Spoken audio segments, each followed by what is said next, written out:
Introduce you both. Here we are. Hello, YouTubers. How are you this evening in state-controlled Britain at 8 p.m, where we are under the cosh of a two-tier legal system, and we can't say anything. So, good night. Right, no, but here we are. So, in the room is the Kent Carnivore, Lee Copus. Hello, Lee. Would you like to introduce yourself for the people that don't know you? Yeah, my name's Lee. Live in Kent, the Garden of England. I thought I was the only one here representing the carnivore diet in Kent. I'm meeting so many people down at Chart Farm now. I just shook someone's hand the other day. The lady just stood and looked at me and I thought, what's this all about? And I got a bit closer and she just held her hand out. I was like, oh, okay, you obviously watch the channel and that, you know. But yeah, I've been carnivore for just over 3 years now. Can't see myself going back or deviating in any meaningful way because it just works so well. And yeah, just trying to pump out some good videos, and we're going to make it up to the Ancestral Health Festival. So looking forward to that. Yeah. Abs. Hello all, I'm Abs, or Dr. Abs is my channel, and I'll also be there on the weekend for Ancestral Health Festival. I'm not speaking. I wasn't sure if I'd be free on the weekend, but I'm going to pop up. I'll be there Saturday evening and the whole of Sunday as well. So looking forward to seeing you all there. Yeah, and if people don't know what we're talking about, the Ancestral Health Festival is this on the 16th and 17th of August, so this weekend coming, the Junction Rainford. We've just done a Great British Meetup down in the south of England, and now we're doing one in the north of England. So those of you that don't know who is doing this, I'm going to show you. And Lee or Abs, if you want to talk about what you think about the people that are speaking. So Mary Ruddock is speaking, but she's speaking via Zoom. I've interviewed her once before. Do either of you want to say something about Mary, what you know? I only heard about her very recently, so I'm not the best person.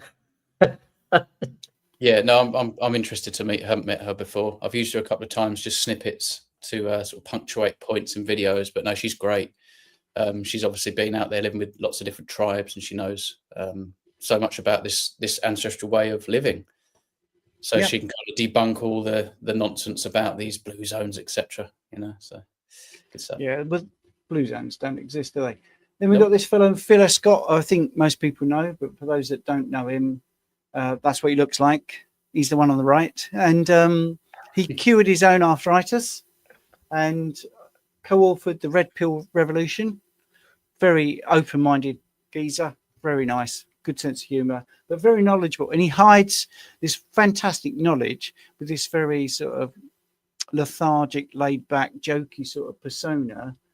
But actually, he knows a lot more than he lets on. And if you do a consult with him, as many people have, they're very inspired. Firstly, by his, his manner, but also his knowledge. So, when you see him speak, if you're there, it'd be fantastic. If you don't see him speak, I would recommend checking out his channel. I mean, both the gentlemen in the room with me, their channels are amazing, and their knowledge is second to none. I think Dr. Abs is very good with everything and the science and all that sort of stuff. But I think Lee is as well. But Lee is a bit like Phil. He sort of thinks he isn't, but you are very good with it. Right, so the next two people are married to each other. It's not a coincidence they have the same surname. Dr. Jen Unwin. The most interesting thing I think that she talks about, among many topics, by the way, is the fact that she struggles to get the medical profession to acknowledge that food addiction is a real thing. So I think her talk will be fascinating, and it may actually surprise people watching that really still is the mainstream's opinion, that food addiction isn't a real thing. You've only got to go into any shopping area and use your eyes to see that there are a lot of people over there walking around or waddling around, sadly, who I think are a bit addicted to food. But anyway, Jen is talking. You two guys, anything you want to add? I think this is probably going to be, these guys are, I think, one of the best hopes that we have of introducing a more open-minded perspective on nutrition and health into the NHS, and therefore into a more widely accepted audience in general in the public, because Dave works in practice. He is a GP, and I don't know the figure, but he's saved the NHS a boatload of money by treating the root cause instead of getting them hooked on drugs. So I think if you're coming, I would pay special attention to these guys because they are, like I said, some of the best hopes that we have of spreading open-mindedness when it comes to nutrition. Yes, Yeah, I agree. Definitely. Yeah, I think they're going to be a couple of stars of the show, really. Real professionals, tons of experience, super interesting. Look how lovely and happy they look. Yes, yes. And David there, unusually without his bow tie. He's a very dapper gentleman. He looks, both of them are examples of great health and being very knowledgeable and full of energy. They're camping. So, yes, I'm very tempted to do a Kenneth Williams because whenever I hear camping, no, carry on camping and all that stuff. But anyway, That's right. the normal speak, Steve. I thought now you're putting a voice on. Yes, right. Okay. So the next two people, I know very little about the gentleman there, but we'll talk about Dr. Sarah Pugh. Either of you can say whatever you like, actually. Intimidated by her knowledge, basically. Scary amount of knowledge. Super interesting. I had her on my channel quite recently, and she always blows me away with I'm always learning every time she speaks. So it's really fascinating stuff, super interesting. Can't wait to meet her. Go on, Abs. I don't know much about her, I'll be very honest. I'm like a hermit. Right. Well, one of the things that she's very interested in is like structured water, which is essentially water that you put in a glass container and let sunlight structure it, rather than it being in plastic. I mean, such a simple, basic thing to do. She's also remarkable when she looks at the sort of biomechanics of the body. She talks about why she believes the heart isn't actually a pump.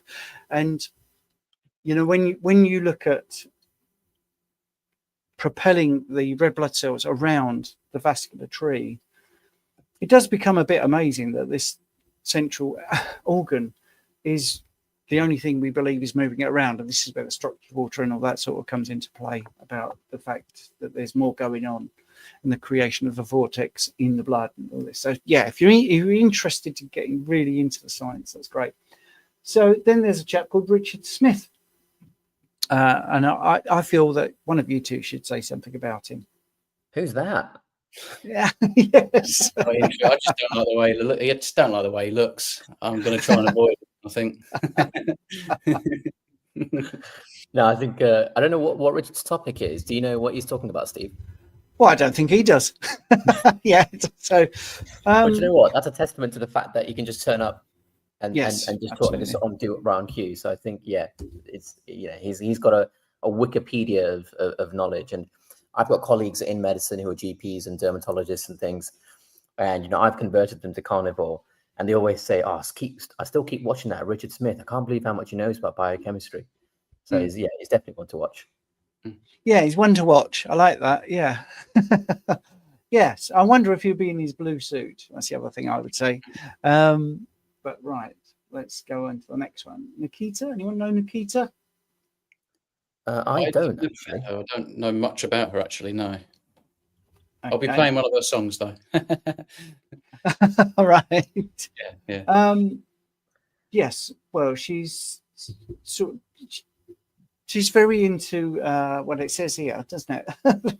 Earth and sort of earth and birthing practices, that sort of thing. And then there's me there, so we won't get into that. I can tell you what I'm talking about. Go on. How about that? Yeah. Go on. Right. Okay. I'm talking about how everything in nutrition science and blood testing is mainly backwards.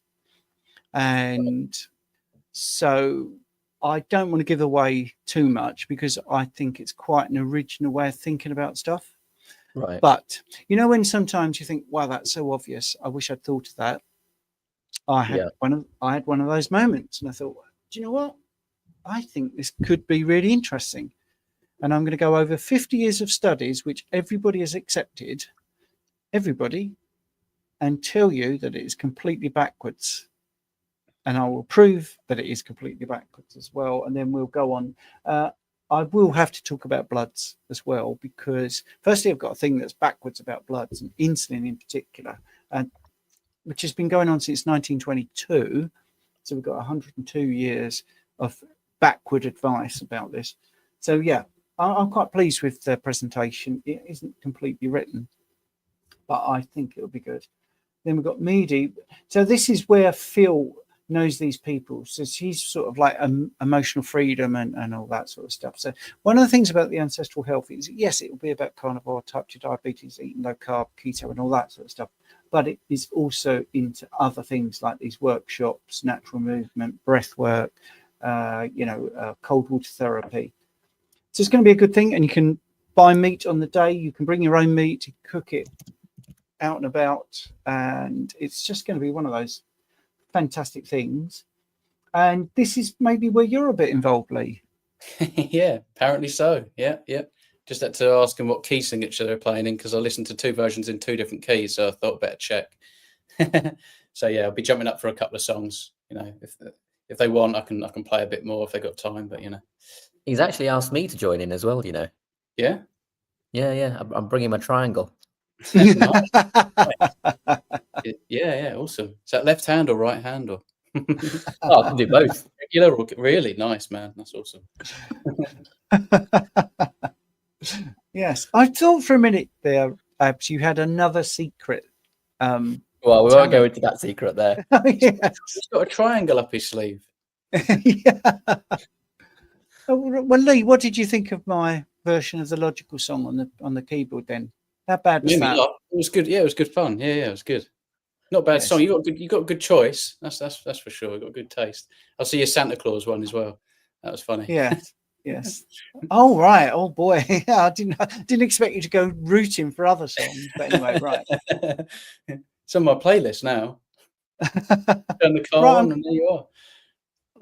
Right. Okay. So we have a question. Actually, we have loads of people saying hello, which is really nice. So let's do that first. So Ribeye Rob, who was a fantastic supporter, hello, in Abs's school, and I think does a lot of our lives. Abs is frozen for a bit. Hopefully he'll come back. No Carb Bob, which is one of my favourite names. Yes, State Controlled Britain, that's us. Egg is very good.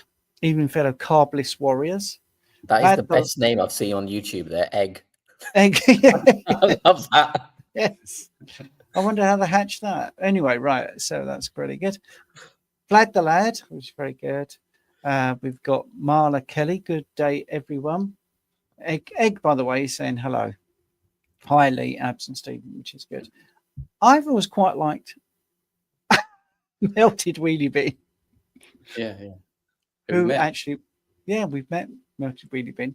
Herbert, of course. Biggest. So from Life of Brian, of course. Let's have a look. And we've got United Carnivore. Greetings from Tampa Bay. Wonder if they're rowdy. There's a team called Tampa Bay Rowdies. Cammy, I don't know why I don't get any notification that these lives happen. I'm subscribed to this channel. It's because of YouTube. They genuinely do the shadow banning. I don't really want to get into that because I'll get cross. Oaktown girl, hey, from California. So here we go to a question. Right. We are all one. I'm not. What's your thoughts on supplemented with liquid chlorophyll and methylene blue? Anyone want to take this?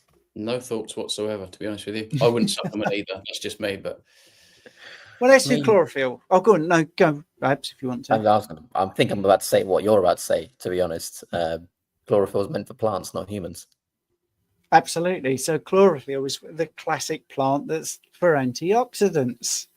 So we know that there is a problem with plants and the antioxidant because of the NRF2 pathway. We do need Richard, don't we, really? What about methylene blue? So I'm not a fan. All right, I am not a fan. Now, one of the reasons people use it, by the way, is to get rid of smells of their body. That's the chlorophyll, by the way. When you go carnivore, I think even when you go keto, you tend not to have body odor. That goes away. Without the carbs, you don't need it. So that's what I would say about that. And it's so obvious. The downside of it is you get more photosensitive. Well, obvious, it's in plant that does that. What about methylene blue then? Again, Lee, nothing to say on I that? haven't looked into it. I know there's a couple of genuine benefits. I heard Bart briefly speaking on it a little while ago, actually, but I think I was out working and got interrupted. But I don't know. I haven't really looked into it. It's something that I don't know why. Maybe there's a real good reason to supplement with like a dye that's going to go into your body and turn everything blue. But I mean, I don't know. I don't know what it's all about. Well, okay, because Abs is keeping his powder dry. The main thing is mitochondrial support, and it does seem to help with some effects on the mitochondria. That's the thing. One thing I would definitely say is it's got a lot of traction because Robert Kennedy was on a plane and he was using it, and there was a viral video. And of course, he's like the big health czar in America, and they think, well, if he's doing that. Now, one thing I would definitely say is he's very healthy, definitely for his age, and I've noticed that his voice is improving, which it hadn't been doing for a long time, and we know that that's an injury from a certain thing. So, yeah, maybe it's working for him, but again, it's not some. I don't think with this way of eating you need to supplement with those sort of things because our mitochondrial function is pretty bang on.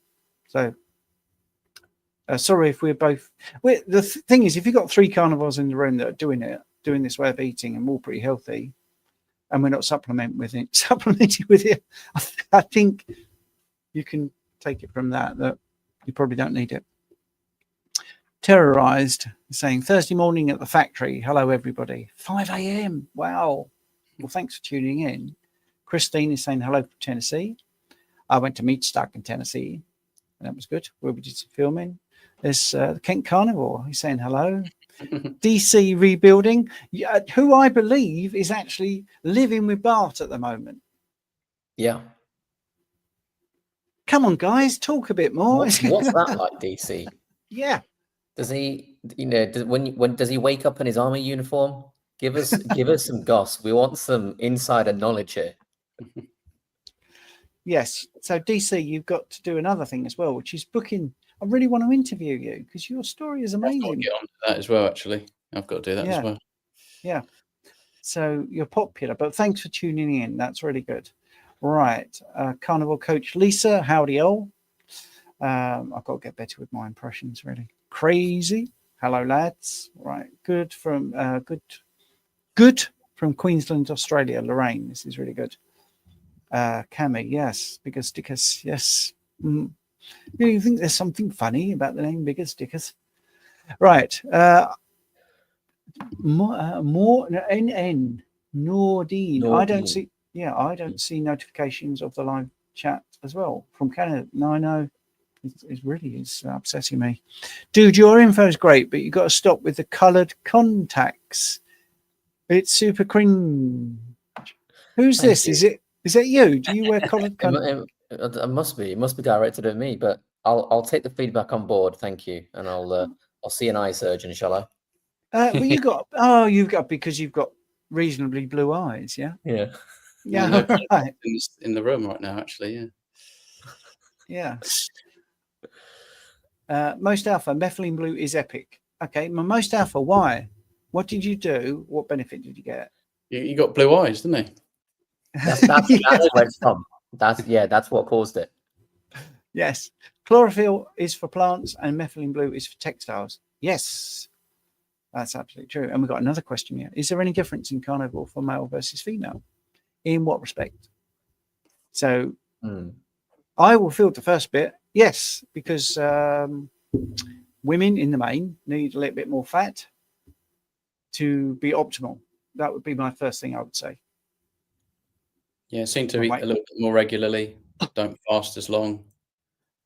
I don't know about the nuance around, certain times of the month, but we're different. We're just totally different. And so our needs are going to be a bit different as well. Even though we're eating the same types of diets, there's nuance, isn't there? So. Yeah, I think Richard does say quite often, and I do tend to see it myself as well, when people are doing carnivore, men can very easily go on 1 meal a day, and women I think less women as a percentage are in line with that, and more tend to go with maybe 2 meals a day or something like that, which I think is still better than the 3 in terms of, you know, how going against what we're taught as kids.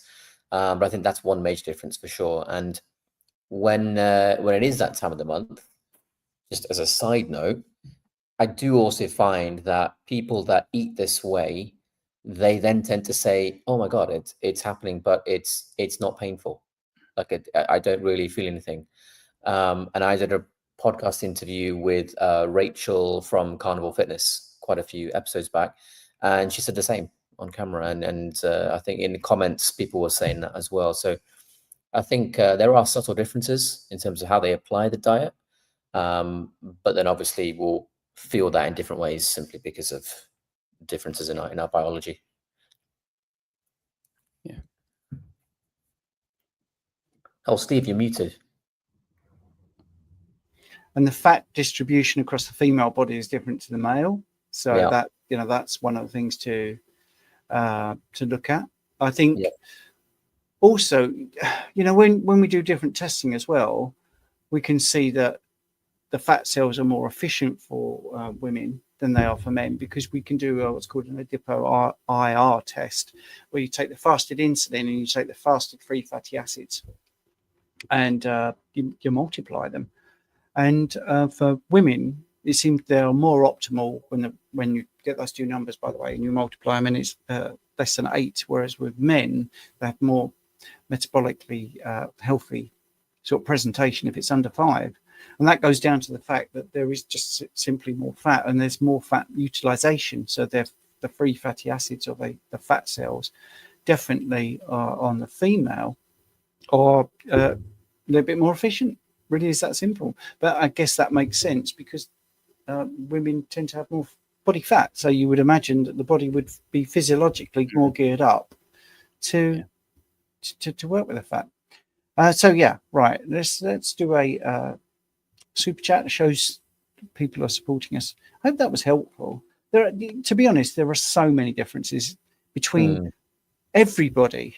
You know, past history, what you've eaten in the past, how tall you are, your activity levels, genetics. You know. Anyway, right. Rabbi Rob, £10. Thank you very much. Thank you guys for all you do. Carnivore has changed my life. I would never have discovered this way of eating without the YouTube carnivore community. Awesome. Thank you very much, sir. You're very welcome, Mark. Mark, that's his name. Good. Yes. Right. Let's go to the next thing then. Wow. That was a good question, though, wasn't it? Methylene blue does definitely light up the chat. It's also an aquarium medication, so no thanks. That's interesting. So it fixes fish. So chlorophyll will cause you to sunburn. For some people, they have definitely developed light sensitivity issues. We've got another super chat, which is good. So let's do that. Lee, this is for you, $20. I made a playlist of your videos for my friend's grandson, who's 16 years old, has ulcerative colitis and on immunosuppressants, but she won't share because his parents are all over it with his care, and mum is vegetarian. So sad. Thank you for what you do. Isn't that sad? Yeah, it is. It's tough. It's tough. I think it's like you have to be ready. You know, I'm learning this more and more. There's no perfect sentence or paragraph or video that just like in one stop that someone can see or listen to and just be convinced, unless you are ready. I think, you know, that I don't think I would have been ready unless I was in the situation where I was in, where I was desperate, and it just made sense to me in that moment. It was just, I think that's a lot of us. It's chance as well as we're looking, you know, whether it's subconscious or not, we're out there looking for answers. We're confused as to why we're struggling with certain symptoms and things like that. But I think it's almost like the right information at the right time has to fall into your lap when you're ready to accept, okay, this might be the way, and then you have to change and unlearn things and relearn things. So yeah, all the best with that, and thank you very much for the $20.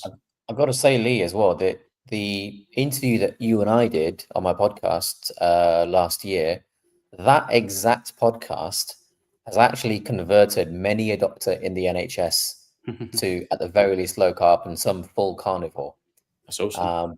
Yeah, and you know, those guys are then going to see people in a similar situation to what you had, and that's going to multiply and go and go. And I always recommend, if people want one thing to watch, you know, with IBS, IBD, Crohn's, ulcerative colitis, things along those lines, I always direct them to that podcast. So Andrea, you know, if you've not seen that interview, just go to my channel, Dr. Ab's podcast, and look up the one with Lee in there. It's one of the first few, I think. We did it last summer, roughly speaking.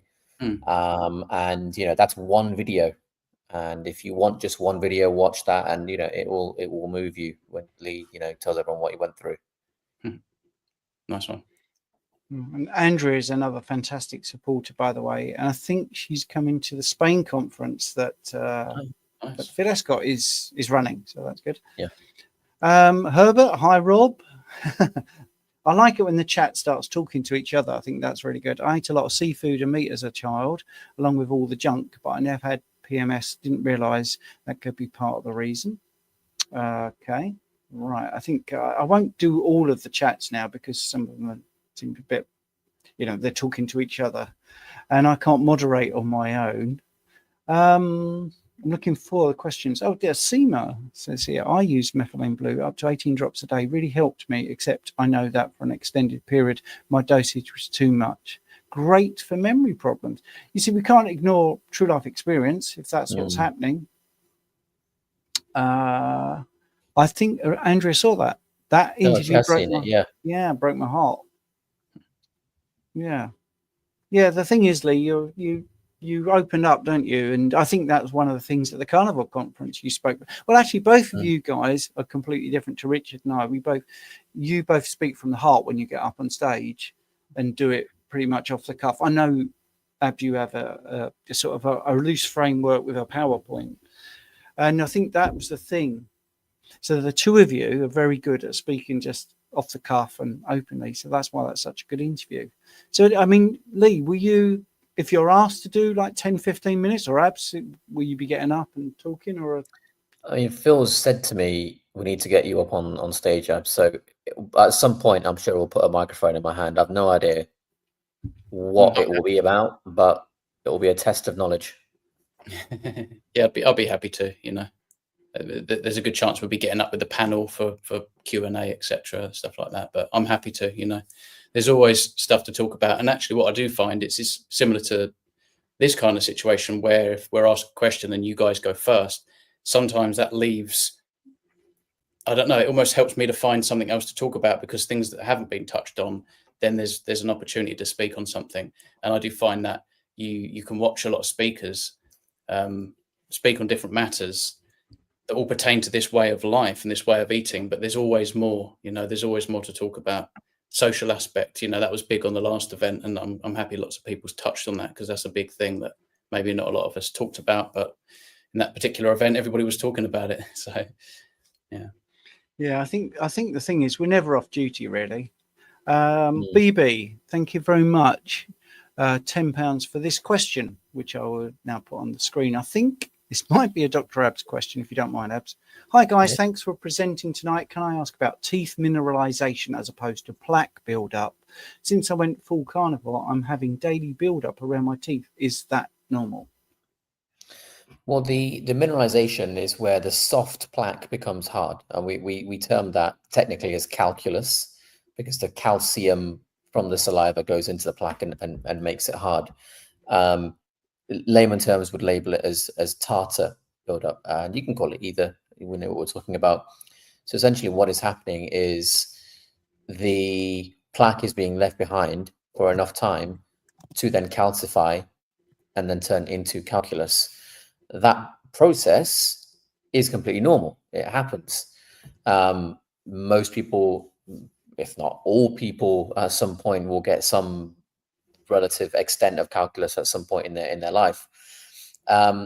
What you need to do is, first of all, clean it off, because the problem with calculus is not that it's on the tooth. If anything, it's protective, right? It's a barrier, just like a paint protection film on a car. But the issue is that the calculus itself, physically, it's a very rough surface. You know, our natural teeth are enamel. The surface of the enamel is designed to be very, very smooth. And part of the advantage of that is that bacteria can't latch on. There's no grip there unless you're Spider-Man. So when we've got calculus there with its rough nature, like sandpaper almost, that then allows more plaque to adhere. That can then calcify, and it builds and builds and builds and builds. And that becomes the issue. It's the surface quality of it.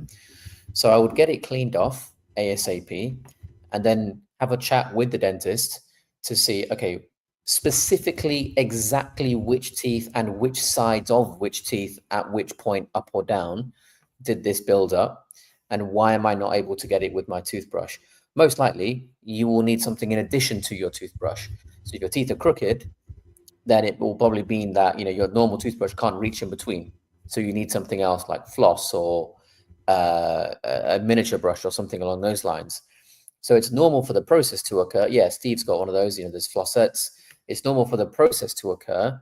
And it should be normal for you to then go and get it cleaned off and figure out why it's happening. Yeah, and the reason I've got those on my desk is because for 50 years I was eating a low-carb, plant-based diet, and so were my parents, and my teeth are absolutely atrocious. Right, so let's have a look. I think we haven't got any more super chats. So BB was the last one to super chat, which is really good. But we do have a couple of other questions. Thank you, Abs, for that, and your expertise in teeth is really good. Methylene blue. Oh yes, so let's go back to egg. Oh, I do hate how they work here at YouTube. Right, I had a really good question. Let's go to it. Right, let's get that question. Right, forget that. I'm going to go to a different one because it's not letting me find it. I had a question or a comment that I thought was really good, and Google is messing me up. I don't like to do it out of got someone from India. There was a really good follow-up. I think this is great info. There's too many questions. Right, bear with me. Right, let's go back. Right, what's your thought on something? I'm there now, guys. Talk amongst yourself. Right, there we go. Dude, your info is great, but you've got to stop the coloured contact here. We've done that one. You got to stop the method blue, mate. You just got to. It's going straight to my eyes. Oh, here we go. This is the one I wanted to get to. I'm from India. I was doing well, but now I'm reacting to meat. I got my allergy test. Shows beef allergy, but I never eat beef, ever. Only eat lamb meat. But now reacting. Is it alpha-gal or what? Well, alpha-gal is normally from a tick bite, and you're in India. So that's very unusual, I would say, but it's not impossible. It's not really the meat, actually. When you are bitten by the tick, it puts the saliva into your body, and it's actually the glycan, the non-human glycan that goes in there that causes the allergic reaction, but is stimulated by some of the amino acids in the beef. So it's the original tick bite. You can get over that. I have a success story where someone did have that and actually got better. And what they did for a little while in Carnivore was they did feathers and fowl. So they were just having chicken, and they were having duck and poultry basically, and lots of fish, and eventually they overcame their reaction, which is unusual, but yeah, I mean, that's really possible. You guys got anything you want to add to that? I suppose I'd want to know specifically what kind of reaction are you getting? Like what do you mean when you say you're having a reaction? I know you've alluded to allergy there, but what kind of reaction specifically? What I found in terms of if I ever felt any sort of negative symptoms after eating, it's always the same thing for me. Too much cooked fat, too much rendered fat, liquid hot fat that just melts in your mouth. I've learned that the best way to eat for me, and it might be off-putting for a lot of people, I just eat raw. And if it's very, very fatty, like the other day I had a load of ground beef made up, it was so fatty, there was only one way I knew I was going to eat it. If I put it in a pan, you just show it the pan, it just instantly got a pool of liquid fat. That's no good for me, so I eat raw. But you know, you may well be talking about an actual allergic reaction to meat that I don't know anything about, basically. But yeah, specifics, I guess. Not a lot to add from my end. I think most of the stuff I was going to say, you've already said, Steve. Yeah, I mean, one of the things I did a Substack about was, found that one I wanted to pull up, by the way. Was there Sean Baker highlighted these two guys that I was actually writing a Substack about, where there's a guy called, I can't remember his name, I think it's Parker and Crutchfield, and they want to, without human beings knowing, they want to infect everyone with alpha-gal to save the planet. He's a despicable, one of them isn't particularly despicable. I put a quote from his website where he literally does say that I am doing this and we need to do this without anyone actually knowing we're doing this. Quite prepared to say it. Absolutely sick. And it drove Sean Baker completely wild because it's so arrogant. Absolutely arrogant. Anyway, hopefully that helps. To add to that, I suppose one way of finding out would be perhaps just eating things like duck and chicken for a period of time to see whether you don't have that reaction. And then I guess you've got some kind of answer, but who knows? Yeah, I'm really sorry, Abs, because you've come on, you've given your time for an hour and you're getting lots of dental questions. That's all right. Busman's holiday. Okay, cool. Vass, Scotia, or Scotia, I think. $4.99 super chat. Thank you very much. I had sensitive teeth using Durafat paste. I switched to an Amazon popular non-fluoride one, and now my sensitivity has returned. Any advice? Well, you need to try and figure out the cause of the sensitivity. This is going to be a relatively short answer, because if you don't know the cause, there's nothing I can say. You know, is it the gum that was sensitive? Is it that the root was exposed? Is it that, you know, there is a demineralized zone where, you know, acids are getting in and disturbing the nerve? There's so many different things. So unfortunately, it's impossible to actually give any advice on this, because each diagnosis or reason for the sensitivity has a different treatment. And without knowing that, you can't really give an answer, I'm afraid. Yes. Okay. That's great. I'm happy with that. Right. No Carb Barb is saying, I have some carnivore friends that seem to jump on every supplement when they hear about it. Can you add too many without checking side effects? I mean, there's always such a thing as too much in supplementation. And at the end of the day, you know, I'm not being sarcastic, but what is a supplement? You know, it is something that is replacing what should be in your diet but isn't there.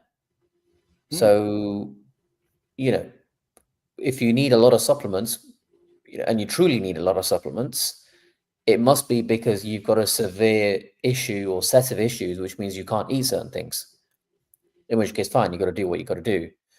But I think, yeah, jumping on every supplement, I think there's a psychological issue there more than any biological one, personally. And in terms of side effects, I mean, there's two levels here. There's the actual supplement itself, and then there's the presence of that supplement in the presence of whatever else you're taking, which is going to be completely different as well. So you've got two levels of the interactions and side effects to worry about. So you're never going to know. And so I think, you know, for me personally, off the top of my head, I've probably got a handful of supplements, and I don't really take them that often. They're there for emergencies. Like, for example, I have a protein powder, but do I take it all the time? No. If I'm traveling, because I travel a lot with work, and I don't know what the food is going to be like, or I don't get a chance to eat, that's a backup. And that is the reason I have those supplements. They're backups. They're not default things to take just because. So I think that the perspective there needs to change in my view. Yeah, and that's the thing. The word is there, isn't it? Supplement. Yeah. You got it in one there. Andrea, Stephen and Dr. Abs can't wait to meet you at the Carnivore Retreat in Spain in November. And Lee, please consider going if you're not planning on it already. I think they've sold it, haven't they? But it would be, yeah. I would struggle to go anyway. I won't get into why, but yeah. Yeah, I mean, I couldn't afford to go if I wasn't a guest. Simple as that. You know, I think a lot of people in the UK are living hand to mouth, which is why I always go on about state controlled Britain and what's going on. But anyway, right. Let's go to the questions. I'm not going to get too political. Right, so that's that one. Egg. I watched two great videos today, gluconeogenesis and ATP production, Dr. Matt and Dr. Mark channel. Yeah, I think I know think I know that one. Yeah, I think they're from New Zealand. Anyway, right. For those that want to know, that sounds like a good channel. Methylene blue can have positive effects short term, but it mostly highlights that there is an underlying issue that needs to be addressed. Cammy, thank you for that. She's hit the nail on the head there. Yeah, she has, hasn't she? Yeah. Well, that's a brilliant comment. Yeah. Yeah. Makes sense as well, actually. Yeah. Well, that's like NAD. Yeah. Same thing. You do that. Yes. Yes. All the time. Yeah. And I mean, if you let's say you take methylene blue. This is why personally I'm not hugely interested in it, beyond just academics. Yes. If you take it and suddenly your mitochondria are performing the way they should be in the first place, let's face it, then all you need to do is ask, why were they not performing like that in the first place? It's, if anything, it's a diagnostic tool, because then you should realize, okay, I need to look at why this is happening. Why am I seeing a benefit? And I always use this example. If I was giving someone, just as an example, right? Let's say I gave someone some iron supplementation and they stopped getting breathless up and down the stairs. That's not a reason to go and buy iron supplements every month. That's a reason to say out loud, right, why was I not getting iron sufficiently in my diet, such that I then don't need the supplement anymore, and the supplement was simply diagnosing a lack of something. So supplements, I think, clinically, that's how I use them most of the time. It's diagnostics. And when you take methylene blue and it improves your mitochondria, what you're saying is you've been living your life so unhealthily and so poorly that the very thing keeping you alive has been suffering. That's what you need to look at it. And so NAD, for instance, most of the time, NAD is actually a diagnostic tool. Like, you take it, and if you get a benefit, you need to ask, why was the NAD suffering in the first place? And that's a big answer. I teach that. It takes me a day to answer that question. But there are reasons for it. And it stems highly from nutrition. Hence why carnivores can overdose on NAD very, very easily. That's not a bad thing. That's what you want, because it means there was no deficiency in the thing keeping you alive. So you were living the right way. Whereas if you take something and you feel massively better and you can keep on taking it, that's worse, because it means you were so terrible to start with. And it's a very complete backwards perspective on what is in marketing out there, because people think, well, if you feel really good, you should keep buying it. If you're really good, it means you were doing so badly. And you need to change your diet and lifestyle so that you don't need it anymore. Sorry to go off on a rant, but it's I think it's appropriate. Yeah, no, sure. That's good. You hit the nail on the head, which is exactly what I'm talking about at the Ancestral Health on Sunday, is how we've got everything backwards. It's really brilliant. And I think that calls to mind, I often talk about the iodine clearance test. You can test, not guess. And I had a lady actually text me or WhatsApp me, and she said, you were right to do this, to tell me to do this, because I know I'm definitely deficient in iodine, because the tablet they've just given me before the test, I feel brilliant already. Wow. Well, actually, what was the root? She didn't eat any fish. So it wasn't in a diet, but we categorically learned that, she could either have iodine drops or maybe she include some fish in the diet. So simple. These things are so simple, aren't they? But Cami is very insightful. So thanks for that, Cami. That was great. Steve, I got a question for you there. Go on. You said, add the fish in. What do you think of adding certain types of salt in as well? Well, yes, you can add salt in, and that will help, definitely. Yeah. George Goodenough. George, the brilliant organizer of the Great British Meetup, which I really hope is going to become an annual thing. I really do, because it was such a nice gig, wasn't it, Lee? Yeah, it was great. Yeah, absolutely. First time meeting George as well. Did a fantastic job up there on stage. Good times. Yeah, you've got to change your name by deed poll to Great Enough. Yeah. You're definitely better than good, mate. Definitely. But anyway, I should have said hello to you guys first. Thanks for all you do. Lee and Dr. Abs are great. I agree. They are great, which is why I asked them to come on. JJ Dusty, my doctor almost wanted me on statins because of my cholesterol. I'm only 27. Yep. 27. Goodness. Here we go. Ribeye Rob. And you're a power lifter, Dr. Abs. Yeah. Lee is a ladder expert, so we're going to ask you. It's a heavy ladder, I'm telling you. Hey, Rob's just bought 1 kilogram of creatine from Peak Sups. Plan to take 10 grams per day as I lift weights. Suggested dosage times, please, and when to take. Thanks. I mean, in things like the creatine is not necessarily something that is taken for acute reasons, i.e. you take it and 2 minutes later your 1 rep max has gone up by near 5% or whatever. In this kind of context, I personally think the chronic usage is what's going to be giving you anything, if anything. I don't take creatine. I don't recommend it either. There may be certain uses for certain people in certain situations. That's for another day. But in general, I don't recommend it. But if you're going to do it, it doesn't matter typically in the time of day. I don't think in that kind of context. It's taking it regularly every day as you keep going, and you build up in your body what you need. So I don't think the timing in the long term matters too much. Just the fact that you're taking it long term, if you think it's going to help for some reason. You could take it as in the pre-workout, but then you've also got to consider the fact that that's going to hold on to a heck of a lot of water, and that will actually reduce your power to weight ratio when you're lifting. And in fact, over that entire period, it's going to reduce your power to weight ratio. That's why, I'm getting back into powerlifting now. You couldn't pay me to take creatine. Absolutely would not take it ever. If you're a bodybuilder and you're trying to manipulate water to make things look fuller or whatever, I get it. And it's potentially fit for purpose in that specific context. But other than that, not for me. Not for me. And I've never megadosed, even when I was taking creatine back before I was enlightened. I think I was probably only taking 2 grams before a workout and 2 grams after, but that was creatine hydrochloride, not monohydrate. So it'd be equivalent of, let's say, 5 grams before and after monohydrate. Potentially you could look at that, but again, loss of power to weight ratio, and there's no way I would do that now. I don't know if you ever tried it, Lee. Have you? I have tried it. I definitely notice you get more of that swole look where you are holding onto your water more. You just look like you look like you're kind of pumped a little bit more all the time. Yeah. Like that. Lose them. Never take. Yeah, I've never taken it. If you're eating a kilo, I mean, you're going to get about basically 5 grams of creatine of fresh beef. So if you, I don't know how big you're, but a lot of people eating sort of 1.1 kilos a day. I mean, if you had surf and turf, if you had some herring with your beef and things like that, you're going to get plenty of creatine in your real food, lots of DHA. I mean, to me, that's just the best way to go. I love surf and turf.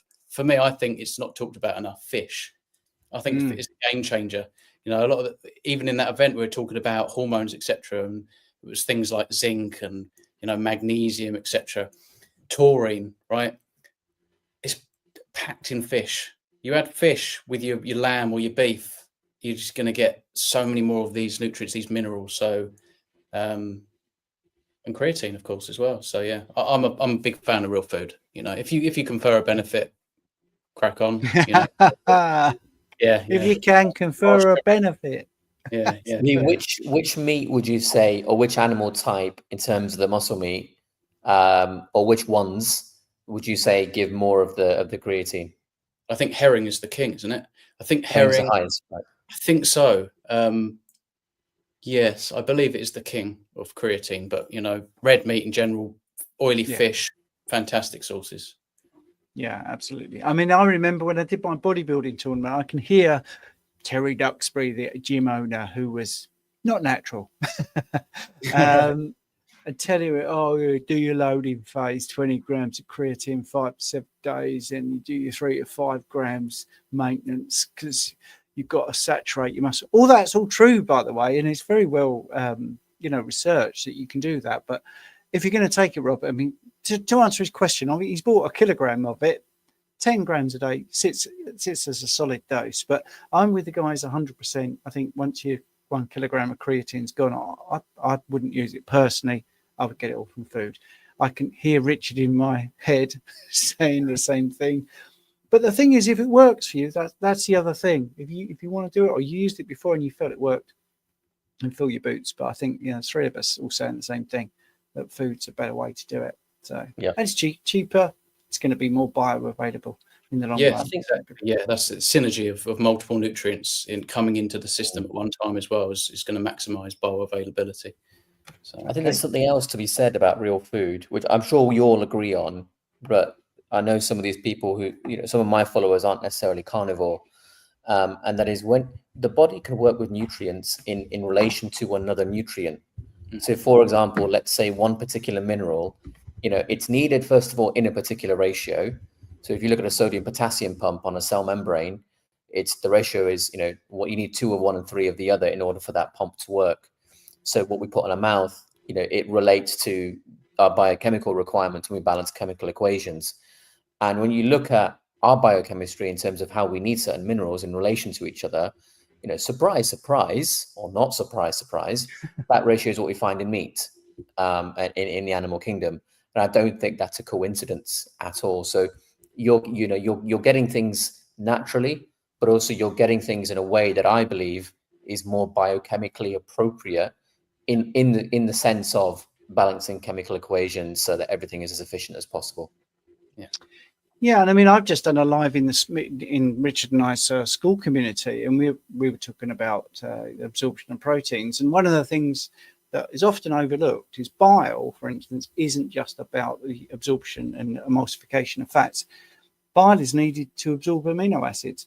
So if you take something like creatine, and you're not going to elicit a bile reaction. So why not have some fatty meat? And I think that's why Kay says, I think his phrase is something like the meat of ruminant animals and associated fats. And I think Richard says the same sort of thing, the meat with the fat that comes with it. The reason for that is because that's nature. So the body's getting those, the stomach food isn't passive. It breaks down its signals to the body to do the certain things. Up the acidity of the stomach, release the bile acid, empty the stomach, all that. It knows from what you've eaten what to do.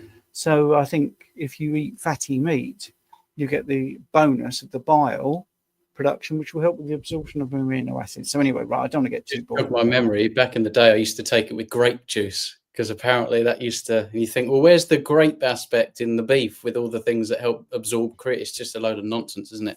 Just like vitamin C, I needed to absorb my iron, but it was obviously non-heme. And yeah, what a cool.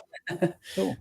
Right, Abs looks like he's getting messages. I say, you okay, Abs? Yeah, I'm just trying to reply to people's comments. Oh, right, you're looking at the comments. All right, cool. Thank you very much, sir. This one is for you. I think this is Cami again. Calculus is often connected to oxalate dumping, according to oxalate expert Sally K. Norton. Do you think that's true? I don't know, actually. Can you hear me? Yeah, I don't know. I really don't know. I mean, I have read Sally K. Norton's book. I forgot. I think Toxic Superfoods, I think, is the title. Is in terms of its relation to calculus, I don't even know how you would test that, to be honest, because I don't even know, beyond patient subjective opinion, how you would actually say whether oxalate detox is happening or not, and also to what quantitative level. And so I don't think anyone will ever be able to 100% accurately actually answer that question. All I can say is I've got no idea.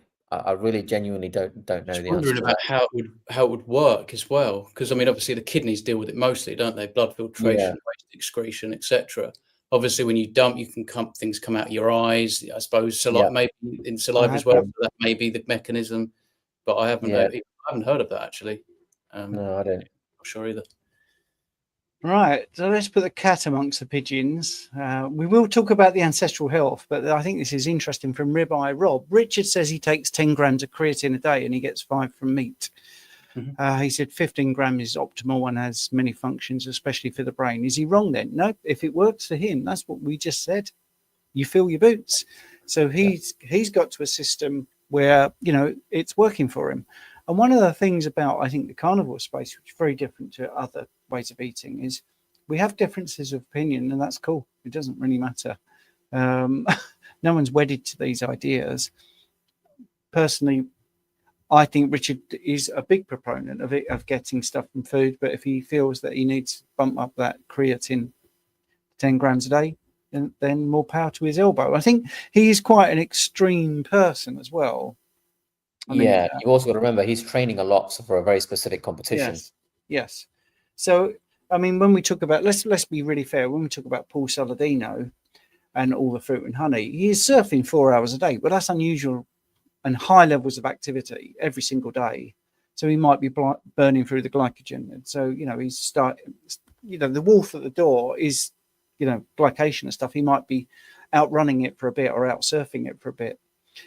So we always try to be reasonable about the person's context, but certainly I don't feel the need to supplement with creatine. I think, anyway, that's we're all individuals. We all have different of opinion. This is a nice question from Tim Smith. Is raw milk beneficial on a carnivore diet?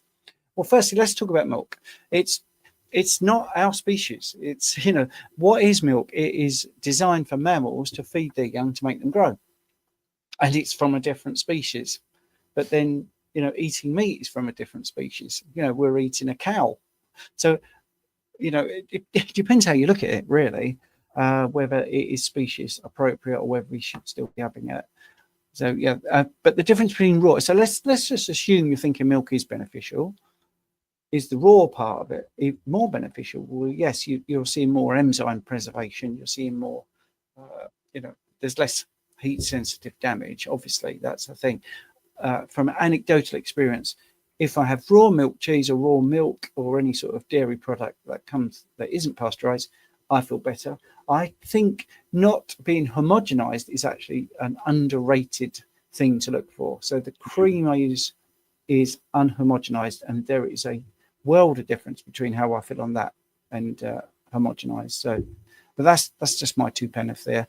I'm not a big fan of dairy. If you're trying to lose body fat, I think you need to dump the dairy more often than not. But I'm really interested what the other 2 guys have got to say. Lee, I think you have quite a lot of this kind of stuff, so I'd love to hear your opinion.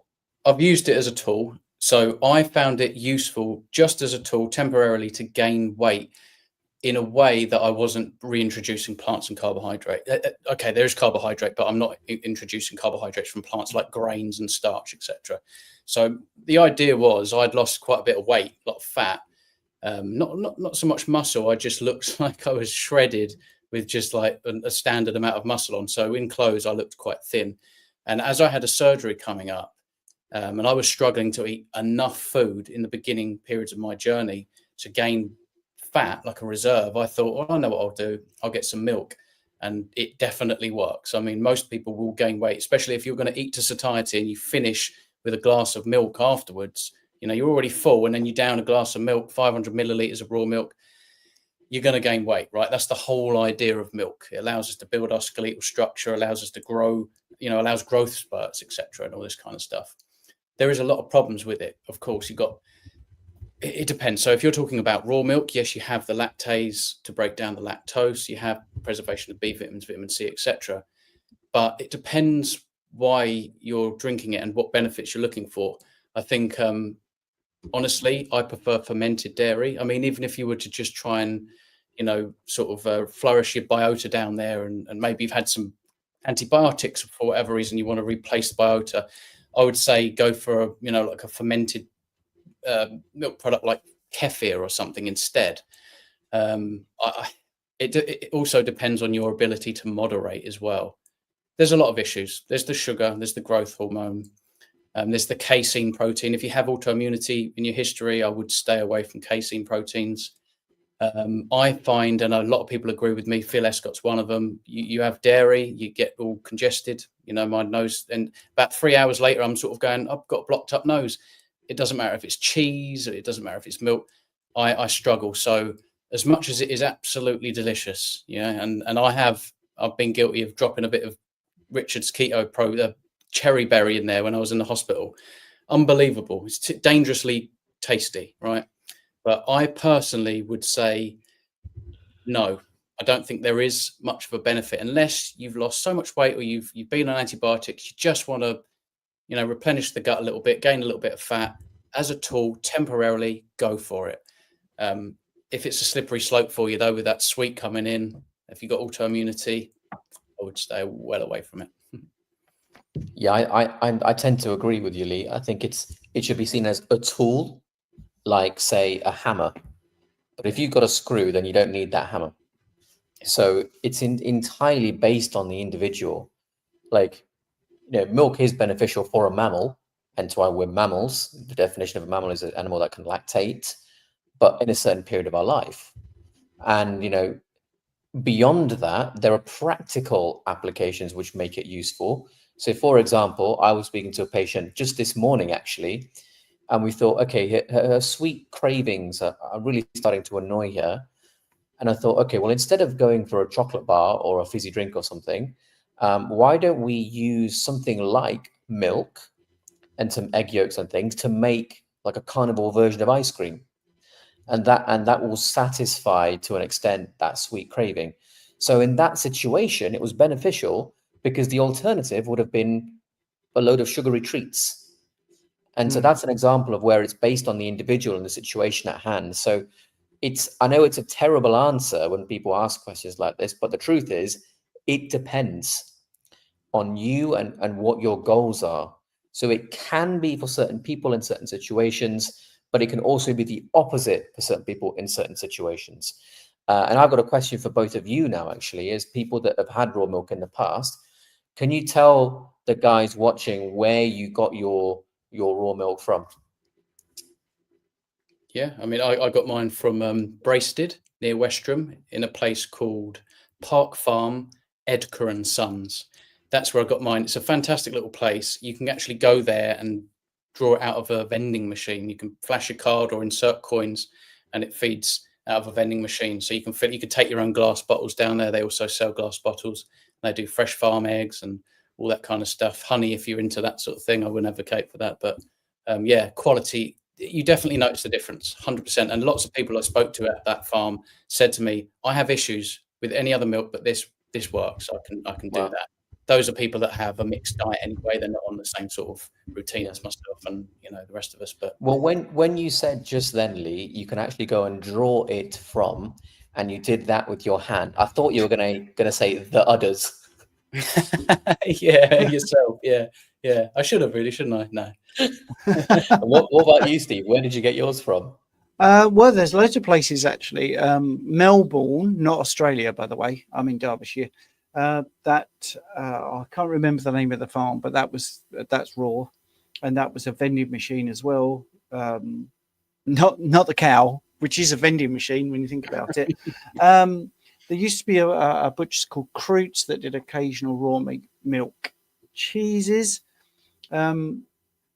Because we don't do it very often, I literally we would just quickly search and then oh yeah, that's just around the corner. We forgot about that, and would just pop out. But I think in the UK, anywhere there will be somewhere nearby that will have some raw milk. Definitely, I think you'll be able to get it. I forget the site, but there's a site you can go on that sort of shows you all the locations in the UK.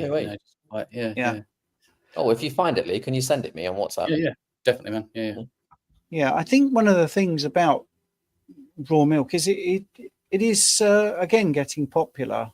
And is it something you're thinking of trying then, Abs? Yeah, I think so. Because for my powerlifting, you've got weight categories, right? So it's important that I try and maximize what I'm doing and things like that. So for me, it's a tool again. I may use it temporarily to manipulate my weight for the goal at hand, and that's about it. Yeah. So that's what we were saying about supplements as well. It's all whether it's handy or not, whether using it as a lever to pull. But anyway, we can't get to every question. Thank you, everybody. I just want to remind you that we're actually talking about the Ancestral Health Festival, which is, if you turn up, you're going to have 2 days of answering or asking questions and having your questions answered and hearing some of the greatest speakers around and seeing that they're very good examples of this way of eating. So the 16th and 17th of August, there's the link to the ticket office in the description to the video on my channel, hopefully on Lee and Absence as well. And it's a great weekend, and you can do day tickets as well. I mean, this is a thing. You can camp nearby. I think if we go to the tickets, let's just have a look. You can do a full weekend pass for 120. You can do a Saturday only. You can do a Sunday only, or you can just see Lee on keyboards with his support band called the Daz Band. And me on Triangle. Yeah, and Abs on Triangle. Yeah, so camping, upgrade your stay with glamping tents. So yes, and it was good fun was had by all last year. I really enjoyed it last year actually. So if you want to make it along, that would be fantastic. It's this weekend. I want to thank everyone on YouTube for tuning in. We're going to stop now, and sorry we didn't get to your questions. The best way to get your question answered, come along to the Ancestral Health, and that'll be fine. There's another live tomorrow, 6 p.m. Myself, Lee, and Richard. Don't know if Abs is going to do it, but anyway, thanks for tuning in, everyone. Cheers.